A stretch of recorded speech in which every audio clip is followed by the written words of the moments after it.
Hi everyone, this is Walt, and you're about to listen to the podcast episode with Anthony Richardson.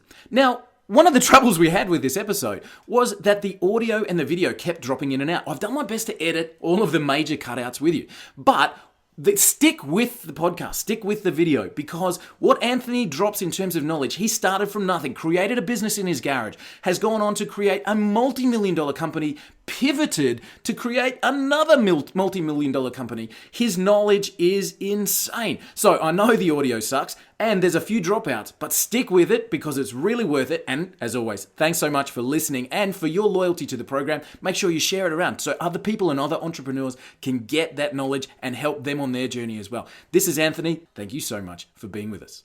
Hey guys, this is Walt Bayless. Today I've got a personal hero on the show with me. This is a gentleman that I read about in the news and went, wow, what a story. Somebody that's gone from creating a business in their garage through sheer necessity.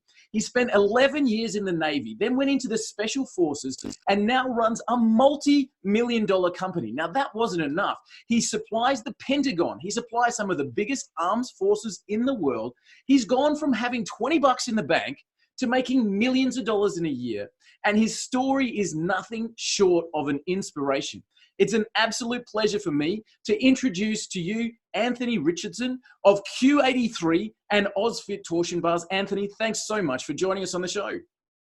Hey, thanks for having me. It's an absolute pleasure, and thanks for the kind words. It's really easy to give those kind words. When I look at your story, starting from a military background and then moving through into the business field, how did that all come together for you?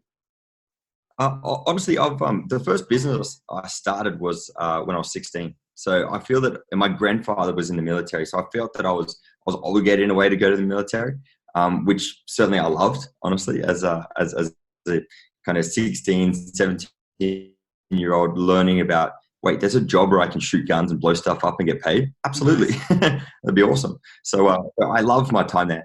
But I felt that the role that I was doing there was almost like spending a lot of time in a simulator and not getting real-time operational experience. So I had kind of idle hands in a way, and I would just look at other things I would do to create businesses, and they just took off, which was great. That's awesome. So your first business was on a push bike, mending lawnmowers, going door to door, fixing people's mowers. Is that right? Yeah, it is. Yeah, I'd have my push bike because I didn't have my license at the time. I was too young. So I just grabbed some tools, and with lawnmowers, they're pretty easy machines. Generally, there's only a handful of things that break on them. So I would just take those spare parts with me, and then I would kind of fix them there on the spot. It came about because I was actually working at a service station, and it was a pretty old-fashioned service station where the attendant would come out and actually fuel up the car, which you never see anymore. And then I just kept seeing that these people were rocking up with their nice Mercedes and pulling this dirty lawnmower out of the back of the car and generally scratching it on the way. Why don't I just go to their house and save them the trouble and get paid at the same time? See a need, feel a need. I love it. And then from there into the military. So what was if you could look at an amazing service career which you had there in the military and take a few things away from it, what would you say you walked away from the military with as core skills? I would say the ability to be adaptable is key, and be nimble. Not everything goes to plan, but I think it's when you're dealing with any kind of hardship or a barrier that wasn't expected, it's the ability to just accept it and just move on. It's not going to change, and there's no point losing time on something that you can't change or you can't affect. So I think that adaptability was absolutely key. But also understanding how to manage people. We do a lot of management training. At a time I was managing around 20, 25 guys. And it was key to understand that, yes, we do have a ranking structure that obviously must be adhered to, chain of command that always works. But if you've got a guy who's just come through, there was an instance where we needed to actually fix a boat. And generally the boat needed to be repaired. We have a corporal who would take charge, or a leading seaman at that rank that would take charge, middle management kind of structure. And he would take charge of the lower ranks to fix the boat. But in this instance, one of the lower ranks was a shipwright for 40 years. So obviously he's going to take charge in that instance. Yeah. So it's looking at people and who they are, not what's on their shoulders, and that kind of thing. And that's where we learned that in this instance, the guy who was fresh out of recruit school you would see him as a bit of a greenhorn. However, he was a shipwright for 40 years. So he knew his stuff when it came to fixing boats. Super so cool. He took that solution. So moving then from there into the business world, and I want to dig into your business journey a little bit, but staying on topic where we're talking about, recognizing people's skills and who they are. You've had an amazing success with OzFit torsion bars, which I'll dig into. You've now created Q83, which is a design for influencers, etc., to really reach the right people and get the right information. You've grown that business to 11 people in 12 months, which is staggering. So staying on topic, how have you found those skills that you learned with the military, being able to work with people, be adaptable, change what you need to do? How have you moved that into your business growth? It's understanding the market. I think understanding what the market needs and then adapting a solution for the problem that you're trying to fix. I think that's the biggest key. I'll never start a business without their understanding that needs a solution. I think a lot of people may have an idea around a business, but then they try and find a market for it. And it's just kind of set up for failure from the beginning. So we understood that there was the market, we understood there was a problem, and then fixed the solution for it. But in the early days, the idea of what the problem isn't what the actual problem is when you learn it 12 months down the track. It's very different. So much market research needs to be done. And from an outsider looking in, generally, when the idea comes to mind, the problem is very different once you get your hands dirty and understand the inner workings and kind of spend time with these guys. So that's what I did. So in the early days, we understood the problem from an outsider point of view, but I wasn't marketing. I'm not obviously not from marketing industry. Did a little bit of influencer marketing with OzFit torsion bars, which was great, and that's where the problem existed. We had influencers approaching us for product for exposure, and we understood it worked, and we approached it in a way that was kind of like a bit of FOMO. Like we knew that we wanted to get into it, but we didn't want to put too much money into it because we didn't know if it was going to work or not. And when we would advertise with like Men's Health or a digital platform or publisher, we would see a clear value offering from them. And that would be in the form of a media kit.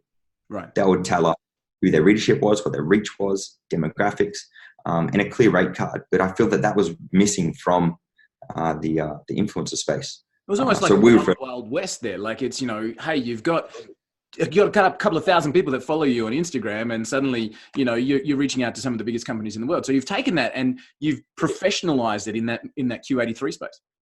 Definitely, yeah. And we really wanted that professionalizing angle to come from the social publishers, and that's what we refer to them, because ultimately they are a mini publishing house. Yeah. They have millions of reach. Some have higher reach than what their followers are. We've got a couple of comedians that are on the platform, and they use our media kits to share their value. And one specifically has 8,000 followers, and he's reaching 87,000 followers or 87,000 unique accounts, which is huge.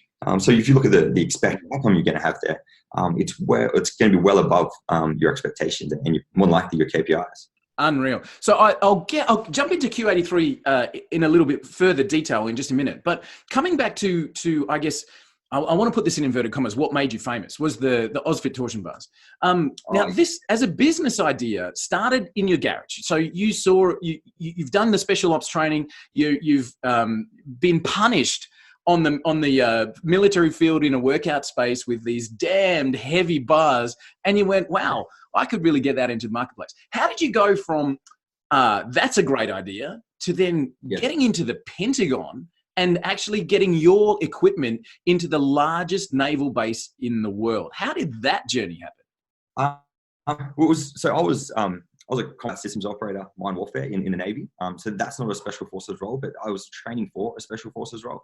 I never went into the special forces, just to be clear, just so I'm not kind of claiming that never happened. I went into the training for it, which was really good. And that's where I learned of the torsion bars and these heavy pieces of steel that could just bring tears to your eyes really quickly.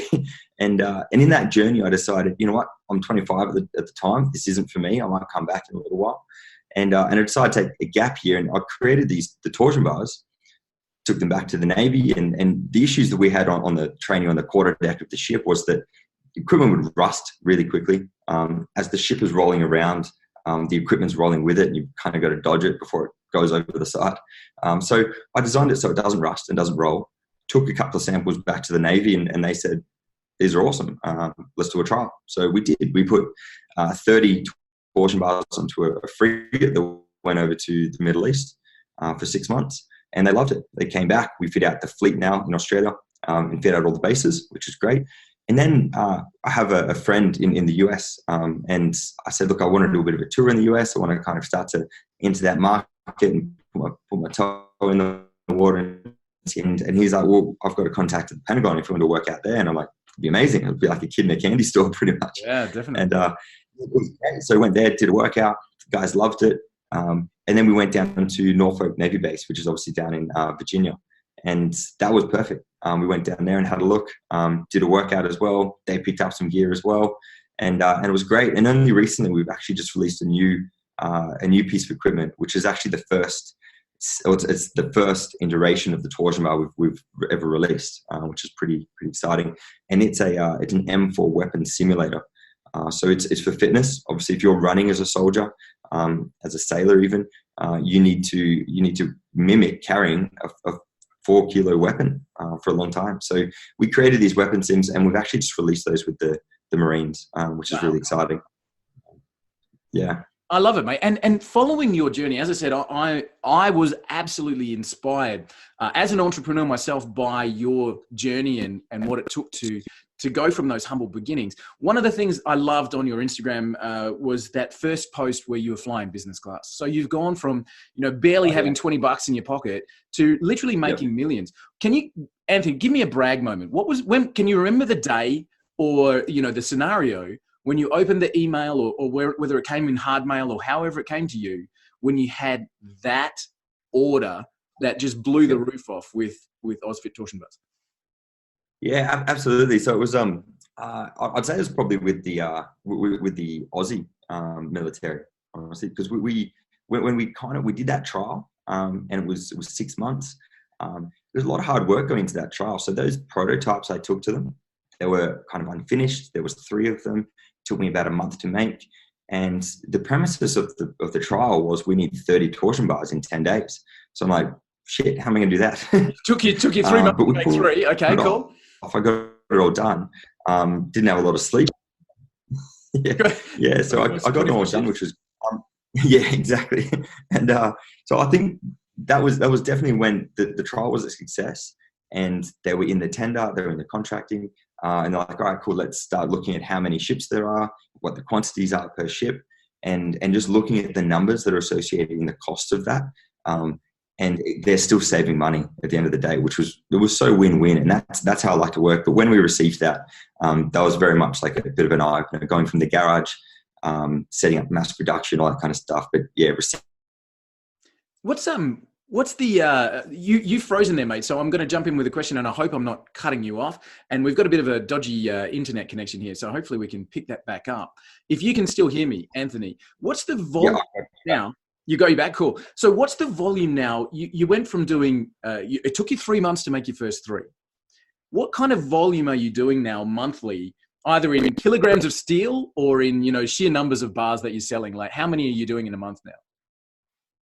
Honestly, I'd have to have a look. We now have our team with OzFit torsion bars. So I'm still managing director. But there's a CEO and its own sales team and stuff, which is amazing. But my head is all in Q83 now, so I'd honestly have to look. But we've just set up our first international sales guy. Before we'll do doing everything internally. So he's great. So he's taking charge. Good. So I heard you say you've got your guy now. He's looking at like your managing or your director of OzFit torsion bars, taking control of the whole business, and it's freed your time up. Yeah, absolutely. So since August last year, I've been heading to Q83 and setting up that business and really kind of establishing it. Awesome. So in OzFit, I still love it because that's like my baby in a way. Like just seeing it grow, I love to still get in there. But in terms of numbers and stuff, honestly, I'm so far out of the game.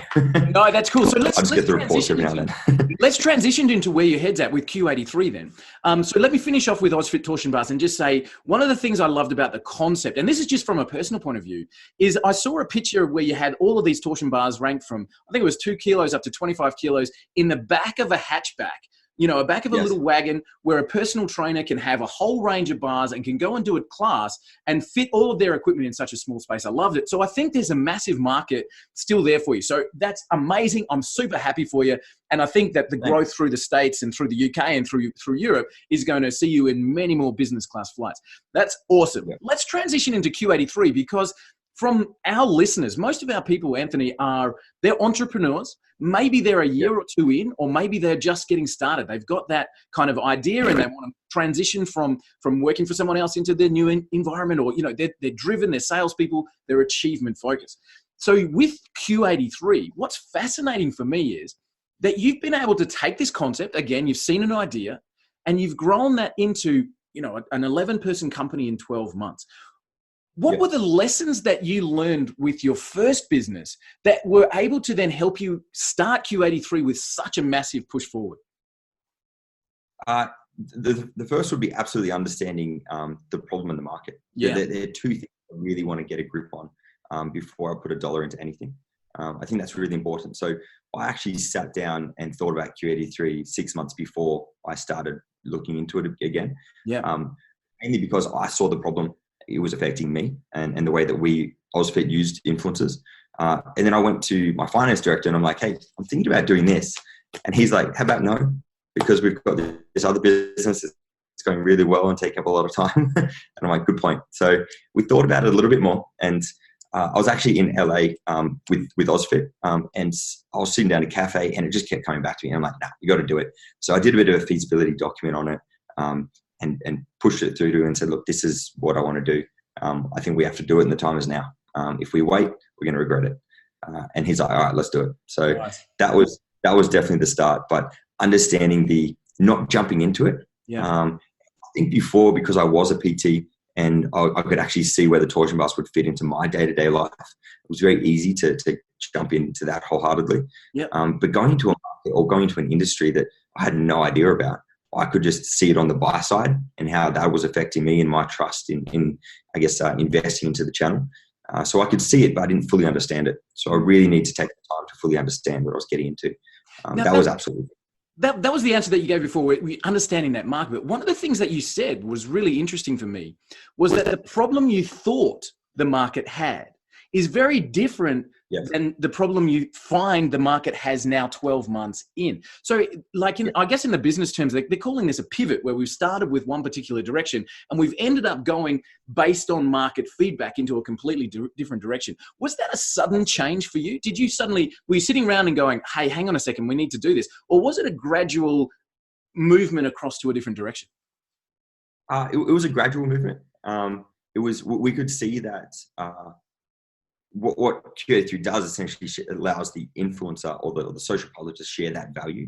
But because it is an opt-in platform, we don't scrape any data. We report directly from Instagram, and I'm pretty sure we're the only company in the world that actually does that for media kits. Pretty much guarantee that actually. Only 3 to 5 companies in the world have access to API or Instagram's API, and none of them use it for this. So none of them use it to actually provide the influencer with the detail they need to be able to share them, which is really important. But I think it was it was quite interesting to see, honestly. But I think once we had that opt-in ability, we needed to drive influencers to the platform, and we thought that was going to be quite easy in the early days. But what we realized really quickly was that it's the brands. The brands fund the channel, and the brands are the ones that need to know the information. And a lot of the issues that we had in the early days was education. Right. A lot of people understood that, wait, I'm already getting this data. I'm like, yes, but it's not accurate. Yeah. If you compare it to the back of that talent's insights on their app, they're going to be way off. And sometimes we saw up to 80% off on audience. And hence the erosion of trust from the brands. Absolutely. And generally, this was on other platforms that these brands are paying a premium for to have access to this data that is incorrect. Yeah. So there was a huge amount of education that was needed, and to kind of bypass that and go straight to the talent. Yes, yeah, going straight to the talent or straight to the influencer was really key. We realized that what they were doing to create that value transparency was creating media kits half of the time. Yep. The other time they were sending screenshots. And the issue was as soon as that screenshot was taken and sent, it was old. Yeah, he's inaccurate immediately. Absolutely. Yeah, it would expire straight away. And then if they did create a media kit and save it as a PDF, it would be old straight away as well. So they needed something that was dynamic, it was interactive, it would update all the time. And ultimately they could be creative in creating it as well. Fantastic. So it wasn't, that's what we created, and that's working really well. That's brilliant. And so that gives you the IP of Q83. That gives you the business model that is Q83. How did you build your team? Did you poach from Ozfit Torsion Buzz, your first couple of people, or did you start with a fresh team? No, it's actually a fresh team. It was actually quite interesting. So in the early days, I want to understand, okay, if we're going to do this, we want to have first party data or source data directly from Instagram. That's the only way we're going to do it. We're not going to scrape accounts, do machine learning or AI and all that stuff. It's not really there yet. Maybe in 10 years we might get there, but I think we're well off anything that's going to be 100% accurate in that way. So I reached out actually a guy that I used to train 5 years ago at that time, so 6 years ago now, and said, hey, I'm thinking about doing this with Q83. What do you think about it? And also, do you want a job? And nice. And he came back and he's like, tell me a little bit more, and we had a chat about it. And he's now the head of development and has been there for a year, and he's great. He's amazing. Fantastic. I honestly wouldn't be able to do anything with Q83 without him. He's great. Have all your hires been headhunts, Anthony? Have you always handpicked that person and sort of, hey, you're the guy I need to bring on board? No, we did a little bit of headhunting, and we still are at the moment. So the team's always growing. We're at 12 now, and we're soon to be 14, which is fantastic. Great. But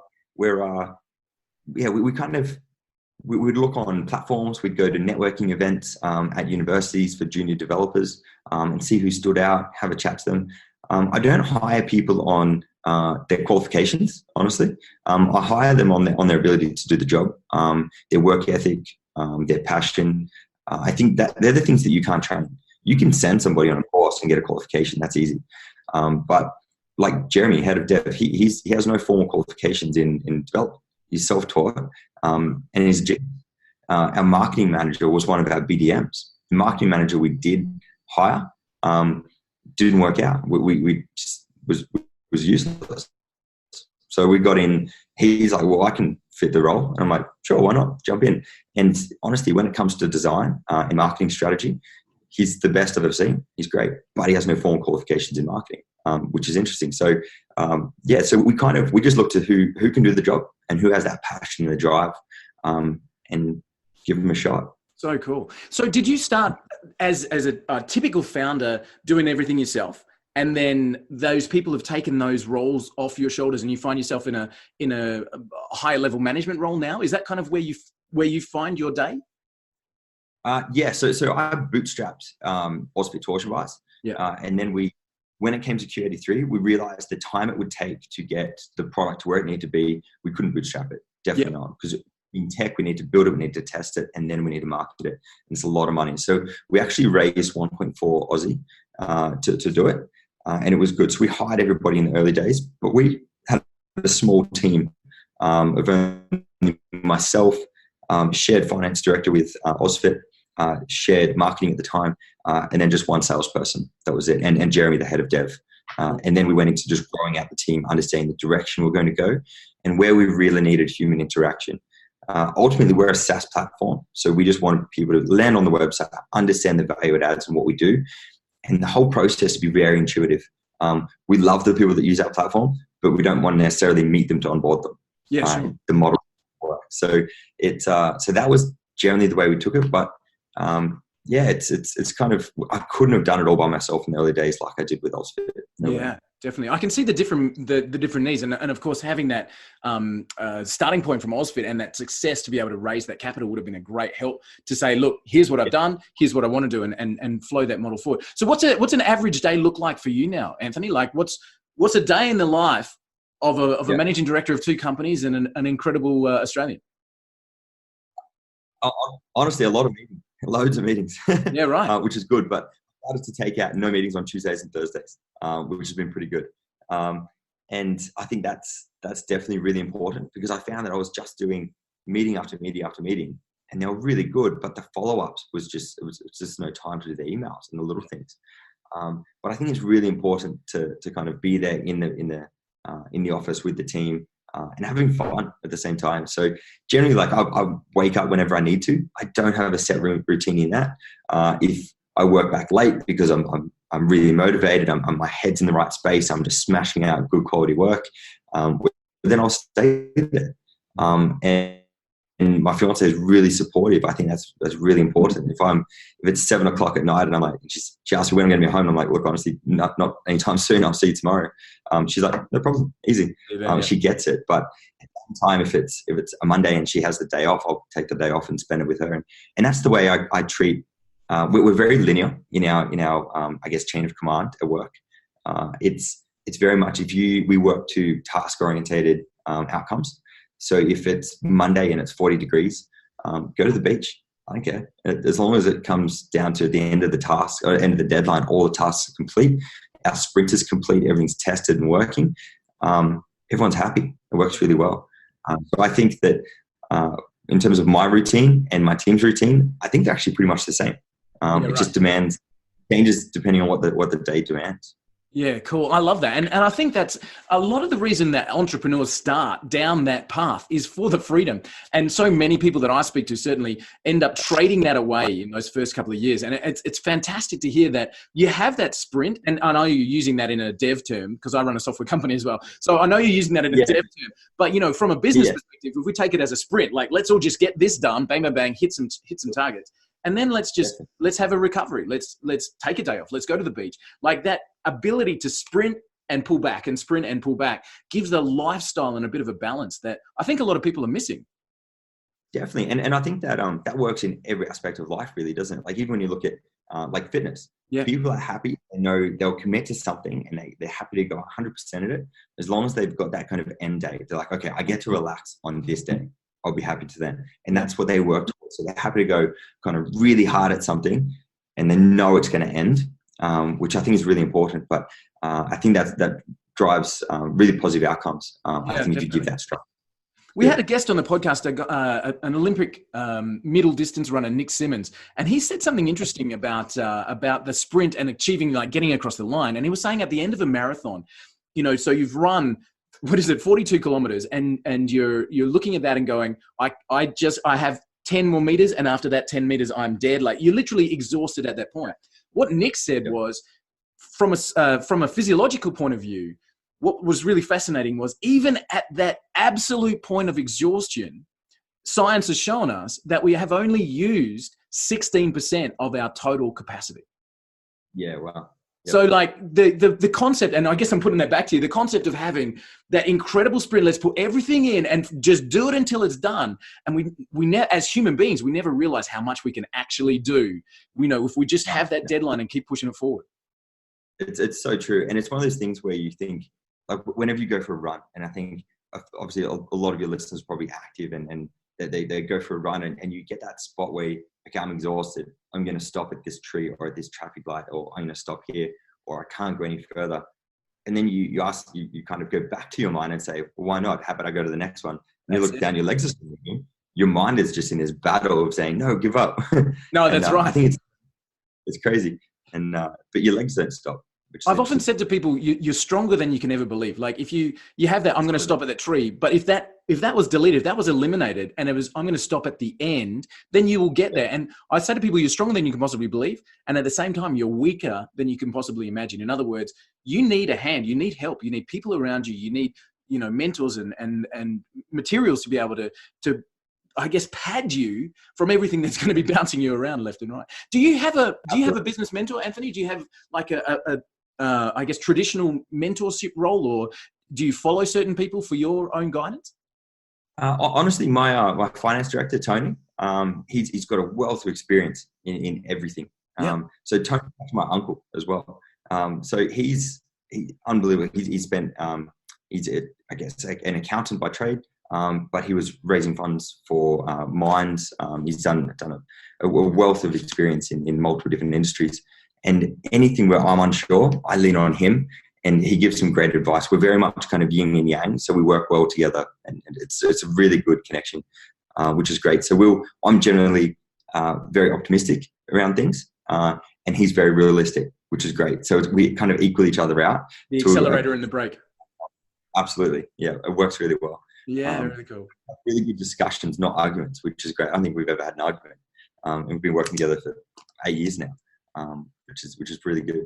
So cool. So the boy from Wagga who started with a mower repair business on a push bike, now supplying the Pentagon, the biggest military bases in the world, the UK military, Aussie military and Kiwis, building an incredible company with Q83 and working with publishers, working with people who have that social influence. Mate, this has been an incredible journey. And again, from my perspective, the inspiration that you've shown from the grit needed to get the job done and to move that forward has been absolutely awesome. What's next for you? What are the goals? What are the milestones that you've got in the horizon that you and the team are heading for?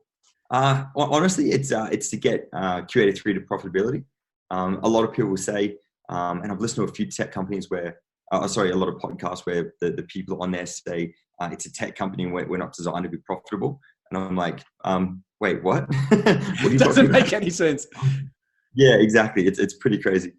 So no, our goal is profitability and dividends for our investors. That's it. As well as solving problems that's win-win for every stakeholder in the industry. So that's my drive at the moment. Nice. And one thing I love is doing that as soon as possible and always under promising and over delivering. I think that's really important. So that's my head at the moment. In terms of other businesses, there's a couple in the background that are just circling like sharks, and I've got to kind of keep my head in this game and get this profitability, get this going. But in terms of Q83, we're solely Instagram at the moment. But over the next 3 months, we actually bring on YouTube, Facebook, and Twitter as well. So we've got a lot of dev happening, and it'll all be Q83 at the moment for the. Yeah. Fantastic. And I love what you're saying about, having a couple of businesses floating around there in the background. Like, before we clicked on record, I was talking about Q83 with you, and you said that was just my ADHD kicking in. I just needed something else to take my focus. Have you got enough challenges right now? Have you got enough on your plate that you can honestly look at those extra things and say, not now? Are you so focused in on what you've got already? Absolutely. Yeah, definitely. We've got some really exciting things for Q83. Like, for instance, I leave for the UK in 2 days to go set up our UK office. Which is amazing and unheard of for a company that's a year old. So it's really exciting. And then we push into New York, push into the States in January. So it's really exciting stuff. I'm really excited about it. I think this is the first time where I've actually been, no, I'm not going to touch those other companies yet. Those other businesses. I'm just going to wait until I get this one going. Fantastic. And to a space where actually I want it. Nice. Which is really unreal, mate.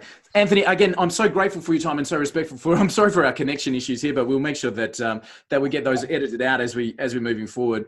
Anthony, I just want to say congratulations. More than anything else. I'm pretty sure. There it is. I want to say congratulations. And also, mate, I want to say thank you, because what you've shown to an entrepreneur is that you can get started from your garage. You can build to an international brand. You can start with an idea that solves a problem. And by listening to your customers, you can pivot to a multi-million-dollar multinational business in a short period of time. So I want to say, as an entrepreneur, thank you for setting that path and making it clear that those dreams and goals can come to fruition for anybody that's following through. So, mate, again, thank you so much for your time. I can't wait to see where Q83 is going. I can't wait to see those additional platforms coming on stream. I think you're providing an amazing service for the brands and for the publishers as well. Mate, again, thank you for the time and for a chance to pick your brain a little bit on what it takes. Hey, my pleasure. It's been great and very, very humbling. Thank you. Awesome, mate. Thanks again. We'll look forward to seeing the journey forward.